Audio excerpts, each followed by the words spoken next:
I know our team coverage continues tonight, and polls close in just over an hour. That's when we'll start to see the first numbers come in for Proposition 50. I want to go ahead and bring in ABC 10's Garshpal Sangha, who is live now from the Sacramento County Registrar of Voters. Good evening, Garshpal.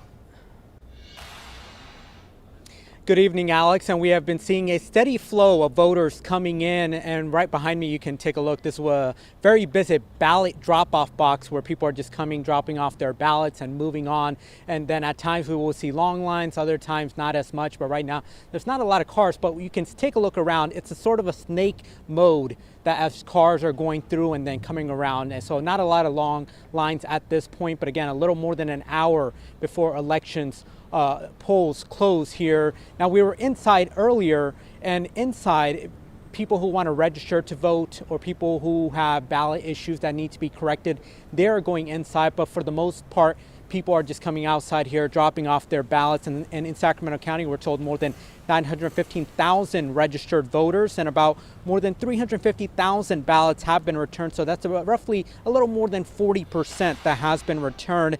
And in terms of tech issues, and back out here live as more people are returning ballots here, remember, polls close at 8 p.m. and as long as you're in line, you're allowed to vote. Reporting live in Sacramento County, Garshpal Sangha, ABC 10. All right, Garshpal, thank you so much. And let's take you out now to Placer County. ABC 10's Nazi Javid is live at the elections office in Rockland, where officials say a new system is making the process faster and more transparent.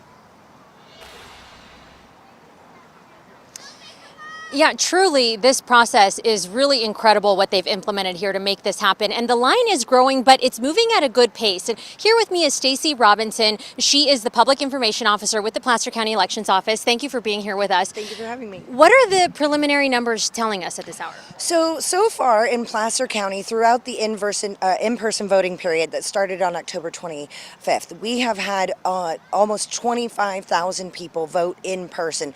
13,000, almost 14,000 voted today. As you can see, the line is still going strong. We have over an hour left until the polls close at 8 p.m.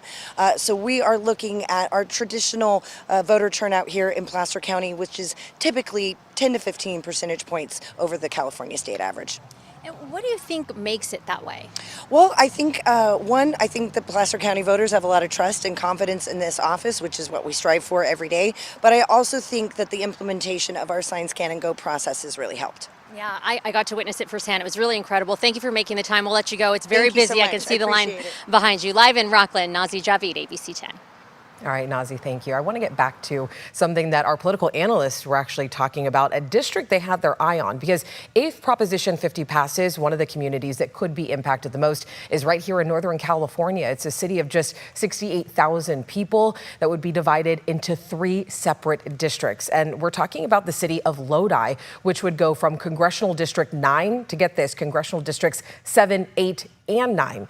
The border of the 3 districts would be right along Kettleman Lane at Church Street, even with the proposed border right in the backyard. Many voters at the polls today told us that it was about national politics that really brought them out.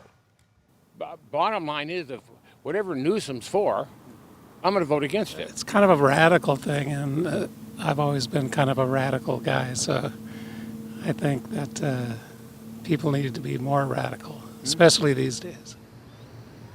Back in September, Lodi City Council voted to send a letter to Governor Newsom formally opposing Proposition 50.